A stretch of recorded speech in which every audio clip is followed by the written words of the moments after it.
Los libros son la puerta de entrada al mundo de las ideas. ¿Y quién va a cerrar esa puerta una vez abierta? Acompáñanos en la más grande aventura que existe, la aventura de leer y viajar a otras realidades. Bienvenidos a Entre Libros por Nacional. Esto es Entre Libros por Nacional, que nace cada día. Y les decía yo pues que he tenido una semana en la cual me he sentido acompañado de diversas maneras, es verdad. Hace un ratito que hablábamos del libro de Memorias de Catalina Tapia. Y ahora este otro libro, ¿no? Hay algo que a mí me gusta decir, y es que los libros nos permiten a nosotros por un ratito escapar de nuestras cabezas y pensar con las cabezas de otras personas, irnos a vivir otras vidas, en fin, cosas que los escritores y los lectores especialmente saben mucho, ¿no? Entonces ha sido para mí una suerte de delicia, una incómoda por momentos delicia, pero sin duda una delicia, un placer asomar yo por un rato, estar dentro de las cabezas, pensar, vivir las vidas de los personajes de esta novela, escrita por el escritor peruano Juan Carlos Cortázar, quien ya me acompaña aquí en Entre Libros, a quien veo en mi ventana, esta novela llamada Como si nos tuvieran miedo. Último libro de el escritor peruano Juan Carlos Cortázar, en el cual nosotros, pues, como decía yo, nos metemos un rato. El escenario central, pues, es este barrio de Melgar, un barrio en el Callao bastante paupérrimo, con unas capas de basura en algunas partes y laberintos, en fin, en el cual hay una peluquería, siendo además la peluquería, pues, un escenario, uno podría decir, también icónico de la literatura peruana, puesto que hay, por ejemplo, una novela como Salón de Belleza, que estoy seguro que Juan Carlos conoce, y que bueno, que es una gran novela, en fin, que también tiene el Salón de Belleza, en el cual hay, en este caso, dos personas trans, dos mujeres trans, Miluska y Angie, que son socias, que son además un poco amigas, que tienen sus pasados, y bueno, la verdad es que, digo yo, pocas novelas le permiten a uno sumergirse en la vida de otra persona, y a mí me ha pasado ciertamente. Recomendamos aquí desde este programa la lectura de este libro como si no estuvieran miedo, ¿no?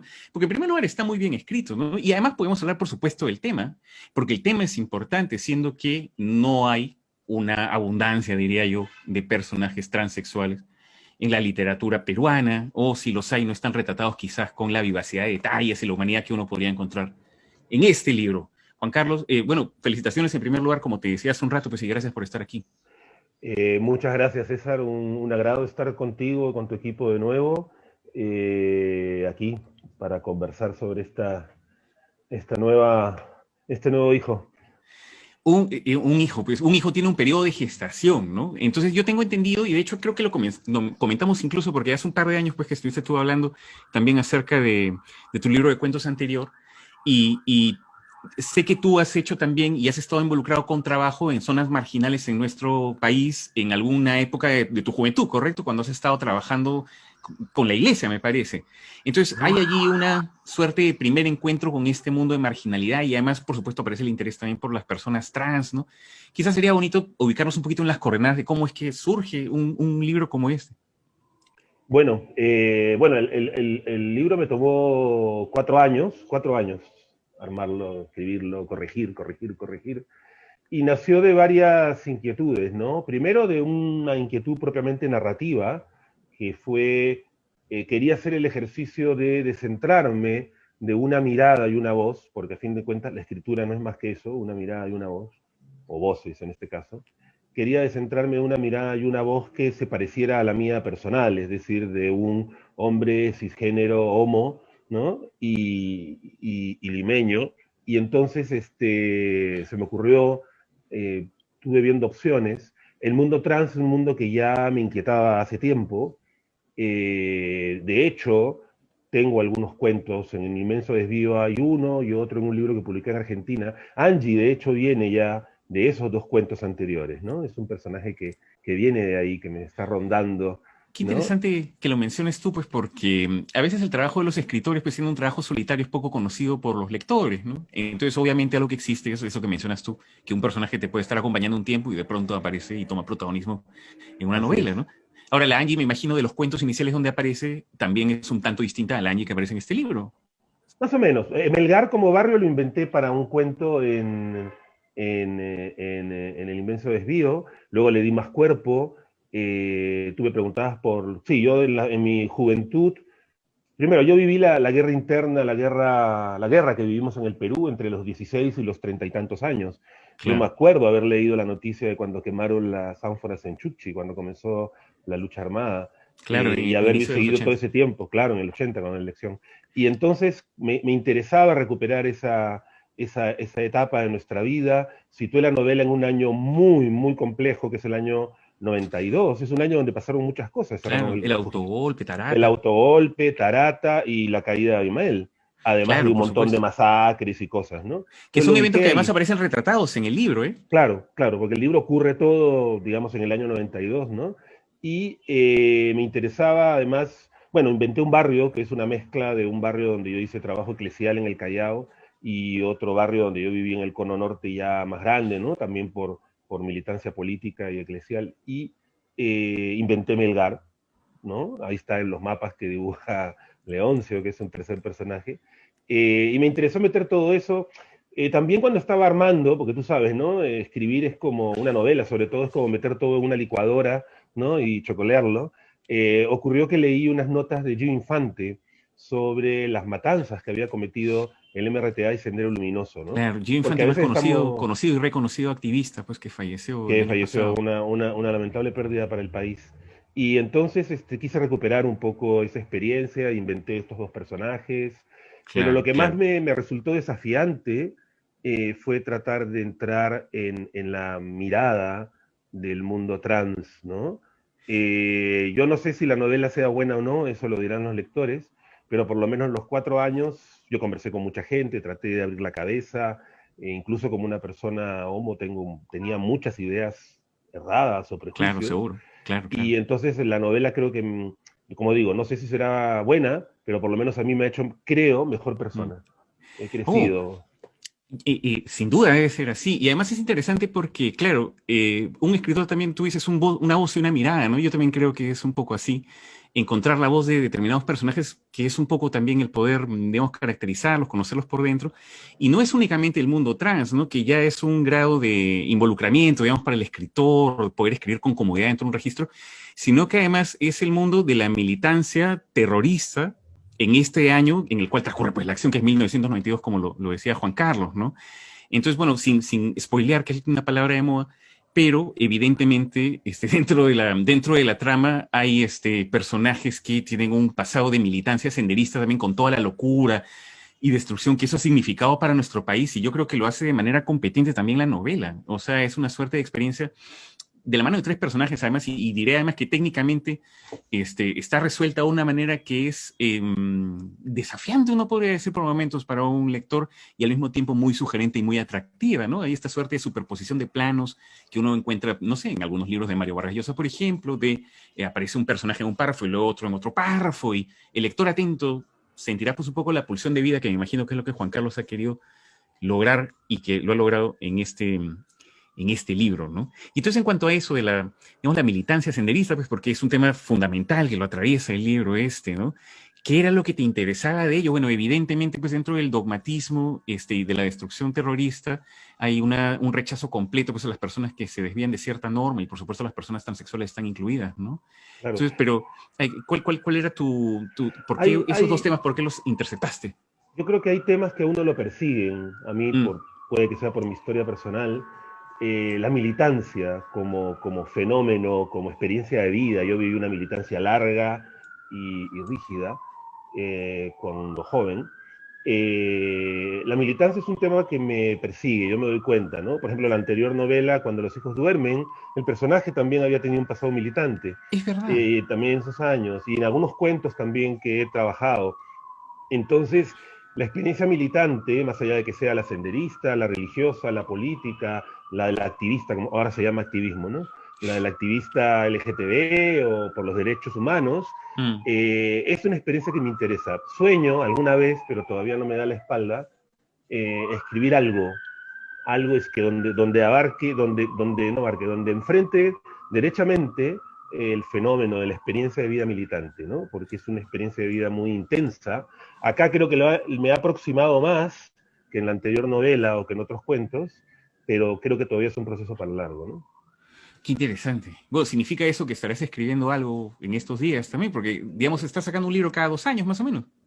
Bueno, en realidad uno escribe y cómo van cayendo. Este libro debió salir como en junio Ajá. y con la pandemia nos atrasamos bueno, con el país, con toda siempre con los amigos Animal de Invierno, con Lucho Zúñiga, que es un magnífico editor, impresionante cómo termina sabiendo más de lo que yo escribo que yo mismo. Es Pues, ¿me impresionante. permitirías hacer un paréntesis ahí? Porque, bueno, pues tanta gente que escucha el programa y que podría estar interesada en cómo es el proceso editorial, vamos, no digo que es a veces es un trabajo del cual no se habla mucho, entonces tú hablas de un editor, de Luis Zúñiga, a quien le mando un saludo también. Saludos. Y bueno, entonces tú eres un gran editor. Mi pregunta sería, ¿qué cosa es lo que hace un editor y por qué es tan importante su trabajo en el proceso de, no sé, producción de un libro como este?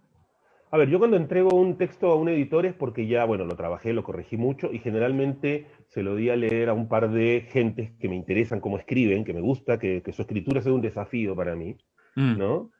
A mí por definición me gusta, hay todos tipos de gustos en esto, no es ni buena ni mala, pero a mí me gusta un libro cuando hay que escalarlo, no cuando hay que resbalarse, ¿no? Hay literatura que uno se resbala, ¿no? Que es ah, simpática, bacán, bárbaro, yo no tengo ningún problema con eso, pero a mí me gusta que un libro me desafíe, que le haya que escalarlo piedra por piedra, por eso yo leo muy lento, ¿no? Por no. ejemplo, ahora estoy leyendo Roa Bastos, Yo el Supremo, magnífica obra, impresionante, pero yo leo 3 páginas y paro porque ya, no, bueno. Sí, ahora estoy trabajando en un texto, bueno, en realidad ya está cerrado, que va a salir con la editorial Narrar, y es un texto también que tiene que ver, creo que otra de las cosas que me inquieta como persona y Ujú, como persona que escribe son los desafíos, ¿cómo llamarlo? Los desafíos morales. Creo que en esta novela hay un desafío moral que tiene que ver con la vida, el respeto, la tolerancia o la intolerancia más bien. Este otro va a tener que ver con otra cosa y es un libro distinto que tiene que ver con dos miradas encontradas sobre lo mismo. No, no quiero spoilear, va a salir, esperemos que hace mitad de año con Narrar y bueno, bacán, estamos no, trabajando en eso. felicitaciones por eso. Bueno, entonces hay un asunto que también ha trascendido luego de la publicación de la obra y quizás incluso traiga alguna cola posterior o se siga hablando acerca de ello, lo cual por supuesto me parece interesante, que tiene que ver con el asunto este de, que es además una vieja discusión, uno podría decir, de la apropiación cultural, que es algo de lo cual se estaba hablando, porque, y lo contarás tú mejor en tus palabras, pero algunas personas han acusado al escritor, en este caso, de estar escribiendo desde un lugar que no le corresponde, de apropiarse de una voz, etcétera, cuando a mí se me hace obvio, ya nos dirás tú, pero, o sea, que un escritor, pues lo que hace es eso precisamente, ¿no? De hecho, uno yo creo que podría decir que el arte es apropiación permanentemente, recreación y reconstrucción y remezcla, ¿no? Pero, en fin, ¿qué es lo que ha pasado con este libro? No, no, no, no es nada muy grande, ¿no? Pero amigos que se mueven en el ambiente me pasaron, ¿no? Por ahí copia de algunos de algunos posts. Y había alguno muy virulento, yo lo subí incluso al Face mío, donde en fin, se decía que era el colmo, ¿no? Que era impropio que un hombre cisgénero, blanco, en fin, lo que fuera, escribiera apropiándose de la mirada trans y no sé qué, ¿no? Yo primero creo que el escritor no tiene ningún lugar, ¿no? Yo creo que el arte de escribir, o sea, y eso es cualquier arte, ¿no? Uno ve, no me voy a comparar con eso, ¿no? Pero uno ve el David de Miguel Ángel y piensa en el David, no piensa en Miguel Claro, Ángel, claro. ¿no? Yo creo que uno lee, no sé, a Ribeiro y uno no piensa en Ribeiro, uno está metido en ese mundo que Ribeiro te pone enfrente.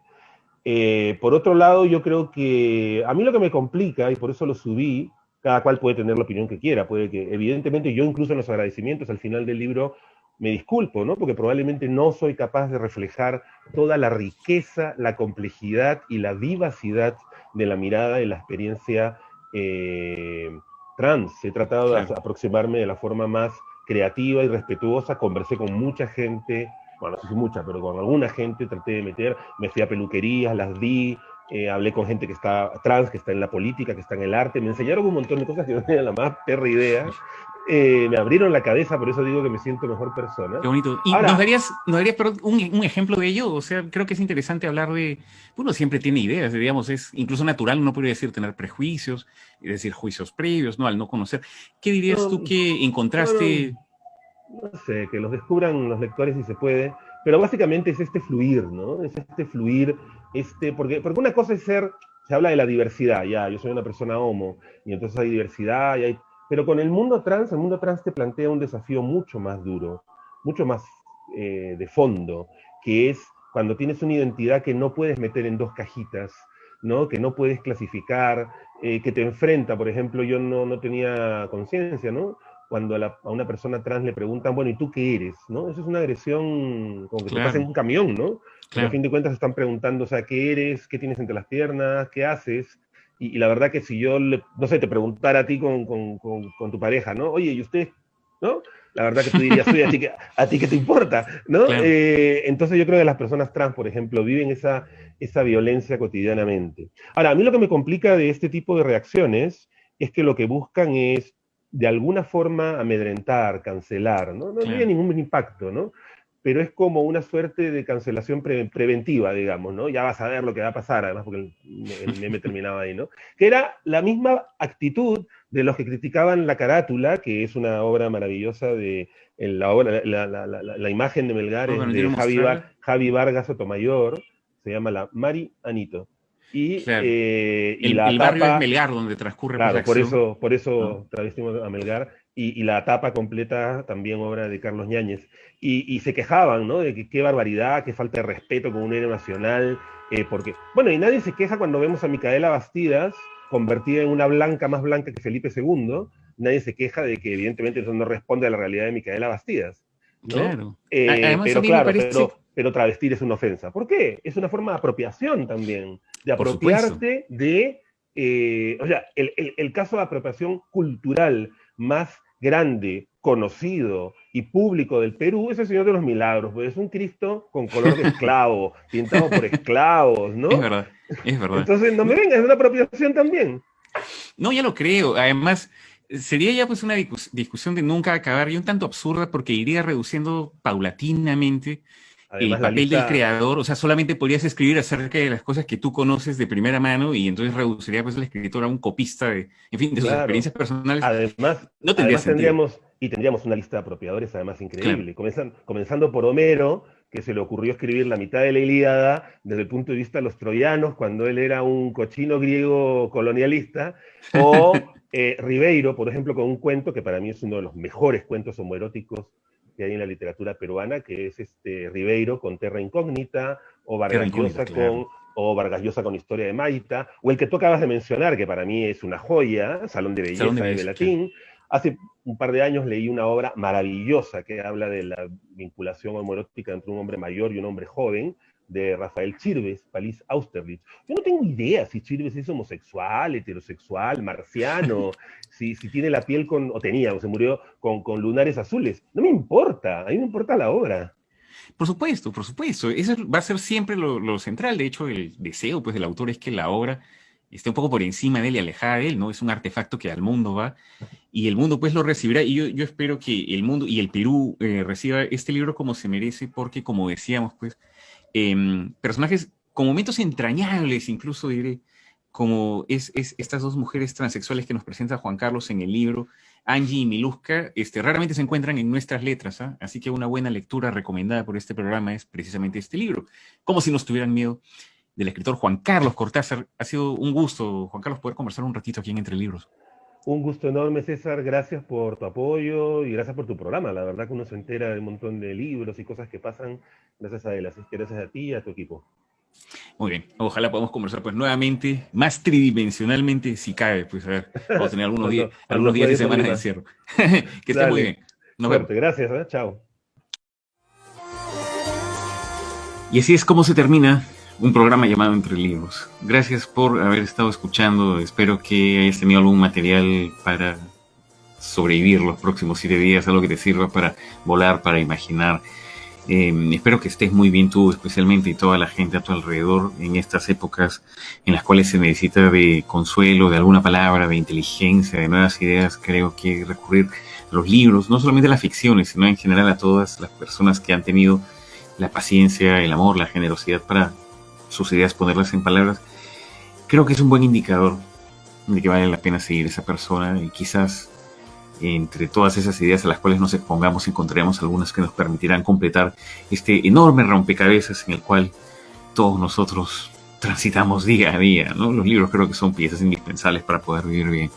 Muchas gracias a ti por haber escuchado. Nos encontramos el próximo sábado para más de Entre Libros.